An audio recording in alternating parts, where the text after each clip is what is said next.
तर खराब हवामानानंतर सुद्धा एकनाथ शिंदे या निर्णयावर ठाम होते। तर महारक्तदान शिबिराच्या या कार्यक्रमाला पोहोचण्याची शिंदेंची जिद्द ही कायम त्यांनी ठेवली होती। खरं तर सध्या पावसाचे दिवस आहेत आणि मोठ्या प्रमाणात पाऊस सुद्धा या परिसरामध्ये बरसतोय। हवामान कधी बदलेल आणि कधी रौद्ररूप धारण करेल याची शाश्वती नाही। मात्र या सगळ्या नंतर सुद्धा उपमुख्यमंत्री एकनाथ शिंदे यांनी निर्धारावर ते ठाम होते आणि श्रीनगरमध्ये ते या रक्तदान शिबिरासाठी पोहोचले। खराब हवामानानंतर सुद्धा हेलिकॉप्टर उड्डाण करायला त्यांनी सांगितलं, हेलिकॉप्टरचं टेक ऑफ करायला त्यांनी सांगितलं आणि आम्ही सर्व घाबरलो। तर शिंदे घाबरले नाहीत।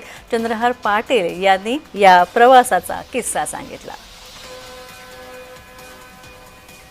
संपूर्ण सिंधू महाराष्ट्राने श्री आदरणीय शिंदे साहेब आणि सामंत साहेबांना मी देतो।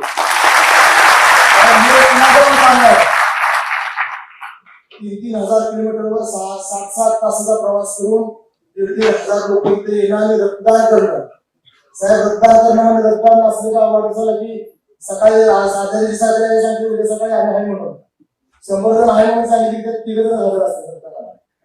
अशी परिस्थिती रक्तदानाची असताना ग्रामीण भागामध्ये अजून सुद्धा द्यायला लोक तयार होत नाही। पण 9,300 युवकांनी या सिंधू महाराष्ट्र शिवसेनेच्या यात्रेमध्ये सहभाग नोंदवला म्हणजे याच्यावरून लक्षात येते शिवसेना पक्षाच्या पाठीमागे किती ठामपणे सांगून जिल्ह्यातील युवक उभा आहे। साहेब अजून एक तुमचा अभिमान एवढ्यासाठीच वाटला साहेब आज आपण जम्मू मध्ये आहोत। साहेब राष्ट्रगीताबद्दल तर आपल्या सगळ्यांना अभिमान आहे। आपण राष्ट्रगीत म्हटलं आणि त्याच्यानंतर मला असं वाटतं की या जम्मू मध्ये येऊन महाराष्ट्राचं राज्यगीत म्हणणारा एकमेव नेता कोण असेल तर माननीय एकनाथ शिंदे साहेब आहे।